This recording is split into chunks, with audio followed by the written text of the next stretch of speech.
บาซี่ก็ได้ตอบคำถามเนาะจาก FC พังไทยแล้วก็ FC พังลาวเฮาเนาะเพิ่นก็ได้ถามบาซี่เนาะแล้วก็มื้อนี้สิได้ตอบเป็นวิดีโออีกเทื่อเนาะเอากับสบายดีพ่อแม่พี่น้องเบิดสุขสุขคนเนาะที่เข้ามารับชมอยู่ตอนนี้ก็มื้อนี้เนาะบาซี่ก็ได้ตอบคำถามเนาะจาก FC พังไทยแล้วก็ FC พังลาวเฮาเนาะเพิ่นก็ได้ถามบาซี่เนาะแล้วก็มื้อนี้สิได้ตอบเป็นวิดีโออีกเทื่อเนาะก็คือ FC พังไทยเพิ่นถามว่าบาซี่ช่วงนี้ไม่ค่อยเห็นลงคลิปหรือว่าช่วงนี้บ่ค่อยเห็นลงคลิปเนาะโดยก็บาซี่สิตอบความจริงเด้อบาซี่ก็บ่ได้เฮ็ดคลิปเนาะช่วงนี้พี่น้องเอ้ยเนาะ บาซี่ก็ออกมาเฮ็ดเวียกนี่แหละพี่น้องหาก็ได้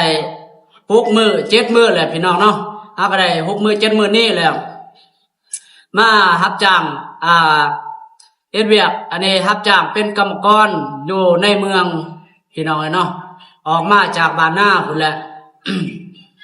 บาซี่ก็มาเฮ็ดเวียกอยู่ในเมืองก็ได้7มื้อ6มื้อ7มื้อนี่แหละพี่น้องเนาะก็เลยบ่ได้ถ่ายคลิปพี่น้องเอ้ยมารับจ้างเป็นกรรมกรก่อสร้างอันนี้นี่แหละพี่น้องเนาะเป็นกรรมกรสมปูนให้เขาเจ้าพี่น้องบาซี่ก็สร้างอิหยังก็บ่เป็นเนาะเป็นแต่กรรมกรเฮ็ดหยังก็ทั่วไปนี่แหละพี่น้องเพราะว่าทางบ้านบาซี่นี่ก็อันนี้หาเฮ็ดเวียกหรือว่าหาเงินก็ยากทางบ้านบาซี่พี่น้องเนาะทางบ้านนาพุ่นแหละส่วนหลายนี่คนทางบ้านเฮาหาเงินหาคำหรือว่าหาเวียกเฮ็ดนี่ก็ออกไปหาแถวบ้านอื่นเมืองอื่นนี่แหละพี่น้องเนาะ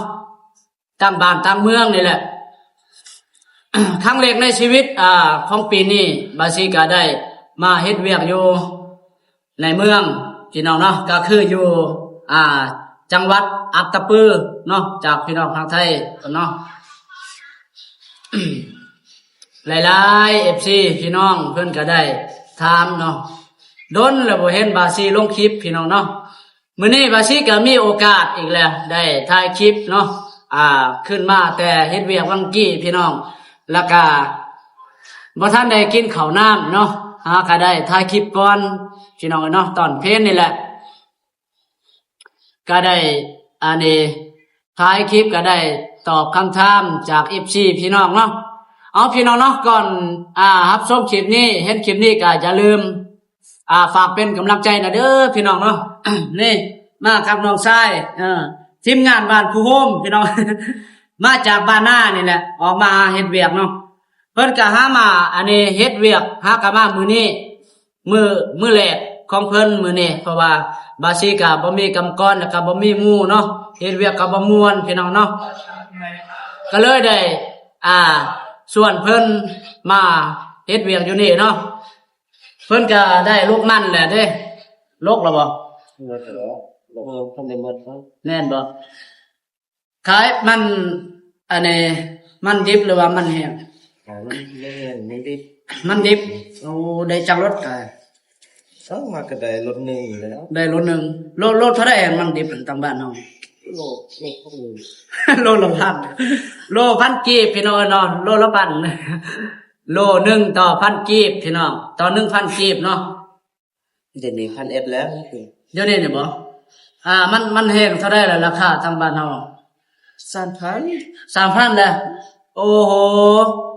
ราคามันปีนี้ 3,000 กีบแหละบ่คือปีกายเนาะปีกายนี่ได้แต่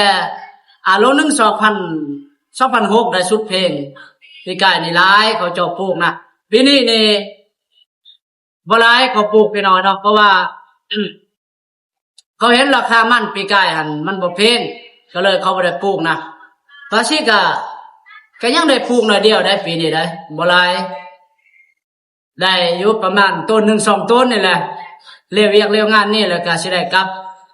ลูกมันแด่เพราะว่าย่านราคามันสิลงคือปีกายนะสิได้เมื่อลูกมันแต่วันที่วิทย์อันนี้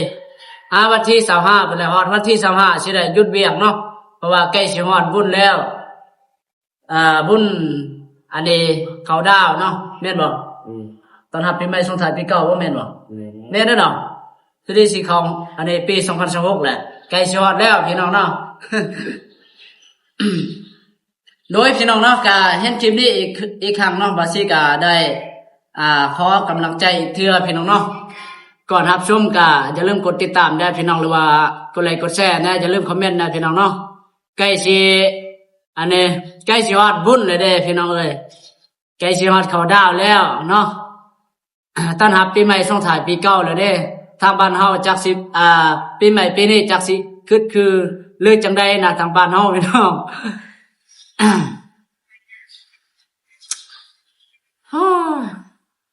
กลัวสิแล้วอันนี้มื้อเช้านี่เฮาก็ได้ที่เสาตัวเฮาอันน่ะอีหยังเนาะเขาเอิ้นว่าเฮ็ดแบบเสา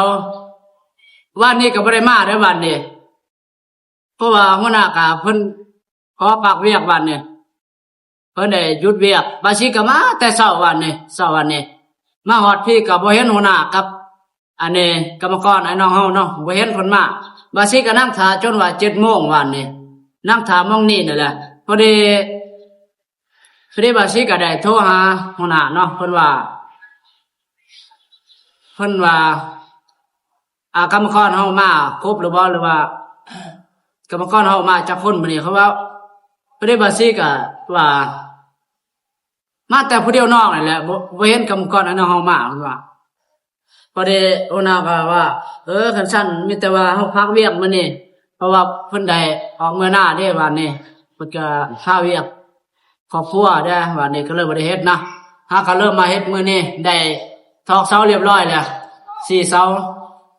ได้ทอกเรียบร้อยแล้วตอนแรกบ่ฮู้ว่าสิเฮ็ดหยังต่อตอนแรกนี่หาก็ได้อันนี้เฮ็ดเวียก6 มื้อ7 มื้อแล้วก็เงินก็บ่ทันได้เอาก็สิแล้วเฮาอันนี้ที่เสาหรือว่าแล้วก่อนนี่แหละฮอดวันที่25พุ่นแหละเพิ่นหัวหน้าเพิ่นสิเบิกเงินให้เนาะบาสิก็สิได้กลับบ้านกลับมาใช้ชีวิตบ้านๆคือเก่าอีกพี่น้องเนาะ จากพ่อจากแม่ก็หลายมื้อแล้วเนาะคิดฮอดจอดถึงปานนี้บ่ฮู้ว่าพ่อกับแม่สิอยู่จังได๋พี่น้องเอ้ย สู้ชีวิตแห้งตอนนี้ หาเงินส่วนนายบาสิก็มาเป็นกรรมกรทางพี่นี่ก็เฮ็ดเวียกก็บ่ปกติดอกประมาณอาทิตย์นึง2อาทิตย์ก็ได้พักช่วงยังไงใกล้สิฮอดอันนี้แหละใกล้สิฮอดอีหยังเนาะฮอดลบมันแล้วเด้พุดมันลบมันแล้วพี่น้องเอ้ย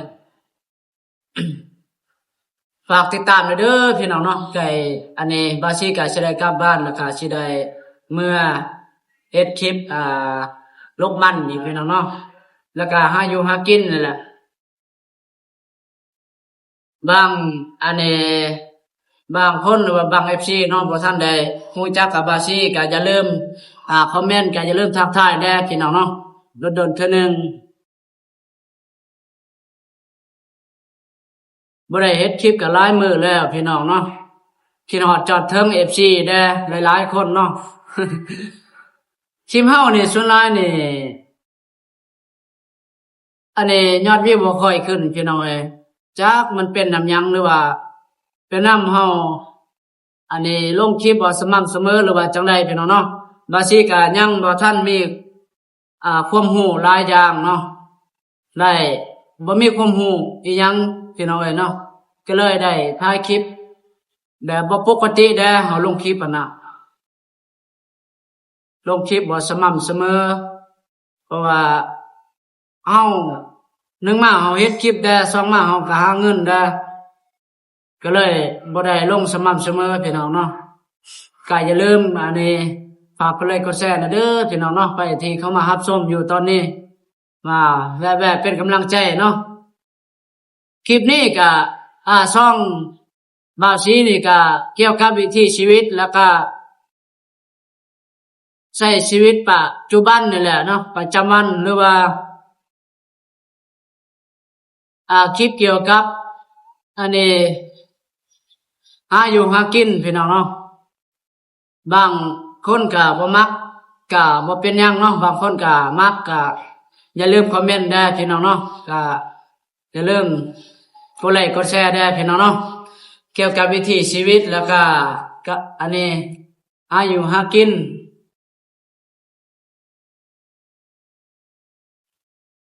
ครั้งแรกของปีนี้พี่น้องเอ้ยบาซี่ก็ได้มาเฮ็ดเวียกอยู่ในเมืองเนาะมันบ่คืออยู่บ้านเฮาอยู่บ้านนอกอยู่บ้านนาพี่น้องเอ้ยเนาะเฮ้ยคิดฮอดจอดถึงบ้านเฮาพี่น้องบ่ได้กลับมาบ่ได้กลับบ้านดนแล้วหลายมื้อแล้ว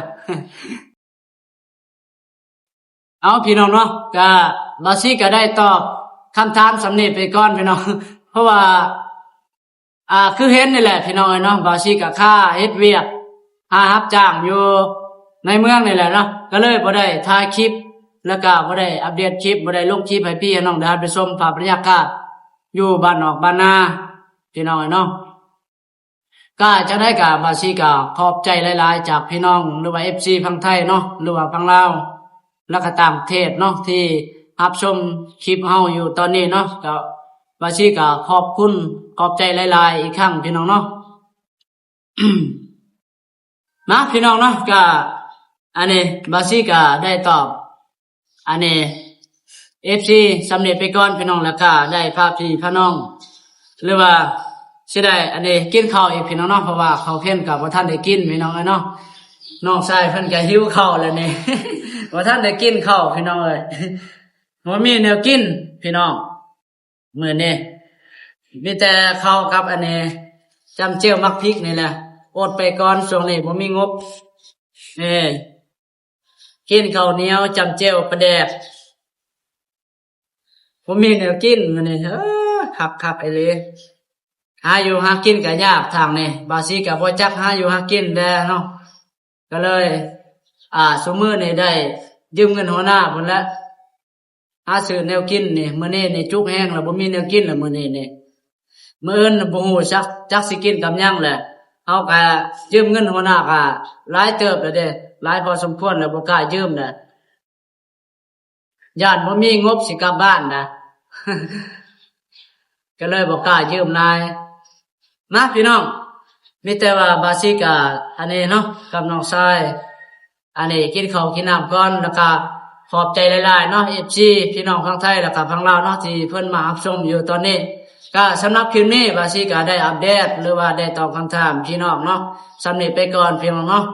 ก่อนสิปิดคลิปนี้บาซี่ก็ขออวยพรให้พี่น้องอยู่ดีมีแรงอายุคนยืนเบิดสุขสุขคนเด้อที่เข้ามารับชมและมาให้เป็นกำลังใจก่อนสิปิดคลิปนี้บาซี่ก็ขอกล่าวว่าสบายดีบ๊ายบายเจอกันคลิปต่อไปเนาะบาซี่ก็สิได้อัปเดตอีกครั้งวิถีชีวิตใช้ชีวิตบ้านนอกอยู่บ้านนอกบ้านนาหาอยู่หากินนี่แหละพี่น้องเนาะเฮ็ดคลิปทั่วไปพี่น้องรับชมได้คลิปต่อไปพี่น้องบ๊ายบาย